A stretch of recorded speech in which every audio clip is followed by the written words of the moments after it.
સનાતન ધર્મના પુત્રો હતા એ અસંગઠિત બની ગયા, નાત જાતના ભેદભાવની અંદર લડવા લાગ્યા અને એનો ફાયદો મોગલોએ ઉઠાવ્યો, અંગ્રેજોએ ઉઠાવ્યો. અને માત્ર ફાયદો જ ના ઉઠાવ્યો, ભારત માતાના કેટલાય ટુકડા કરી દીધા. આજે જે અફઘાનિસ્તાન છે એક વખતનું ગાંધાર હતું અને ગાંધારી ત્યાંની હતી. આજે જે પાકિસ્તાન છે એ પાકિસ્તાન પણ ભારતનું હતું. લાહોર એ લવના આધારે લવની રાજધાની હતું, રાજ્યની.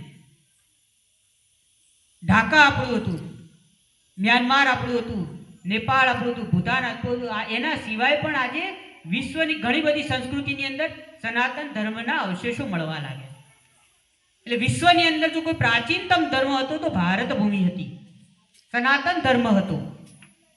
પરંતુ એ સનાતન ધર્મની આ ગુલામી કાળમાં એવી દુર્દશા થઈ કે સનાતન ધર્મનો પુત્ર પોતાનું સ્વાભિમાન ભૂલી ગયો, અસંગઠિત થઈ ગયો. પરંતુ કહેવાય છે કે આપણી આ દેવભૂમિ છે.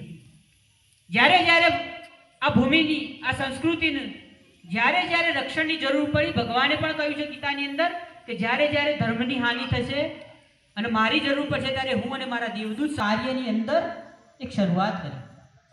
ક્રાંતિકારીઓ સાથે પણ એમણે કામ કર્યું. ભગતસિંહ, સુખદેવ, રાજગુરુ જેવા ક્રાંતિવીરો કે જે પોતાના પ્રાણોની આહુતિ આપી માં ભારતીને સ્વતંત્ર કરાવવા માટે જે મથી રહ્યા હતા, એમની સાથે પણ એમણે કામ કર્યું.